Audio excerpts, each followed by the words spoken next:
अगं आवरलं की नाही? अगं आवरा ना पटापटा. अहो, अहो, अहो, वंस वंस वंस पाहिलं? ऐकून ऐकून ऐकल्यासारखं करतात. वंस अजिबात अजिबात कामाला हात लावत नाही. पण श्रेय घ्यायला अगदी पुढं पुढं पुढं माझ्यामुळं माझ्यामुळं माझ्यामुळं. आता परवा आपल्याकडे सत्यनारायण झाला ना. अगं परवा ग, अगं झाला की नाही?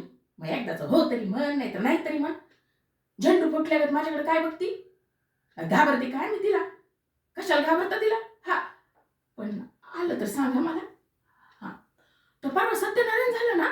माझ्यामुळे सत्यनारायण झाला, माझ्यामुळे सत्यनारायण झाला, माझ्यामुळे सत्यनारायण झाला. हिच्यामुळं सत्यनारायण वरतून खाली राजा घेऊन आला, हिच्यामुळं म्हणे सत्यनारायण झालं.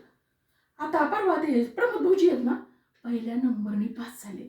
तर काय म्हणती, माझ्यामुळं प्रमोद भाऊजी पहिल्या नंबरनी पास, माझ्यामुळं प्रमोद भाऊजी पहिल्या नंबरनी पास, हिच्यामुळं पहिल्या नंबरनी पास. सगळं श्रेय स्वतःकडे घ्यायचं. आता पाऊस यंदा चांगला पडला म्हणून शेतात हरभरा आपला टरारून वरती आला. तर सांगती कशी, माझ्यामुळं हरभरा टरारून वर, माझ्यामुळं हरभरा टरारून वर, माझ्यामुळं हरभरा टरारून वर. हिच्या हरभरा हरभरी मेली. अगं ते तर काहीच नाही. परवा सुलवंसला मूल झालं, मूल. ही काय म्हणते,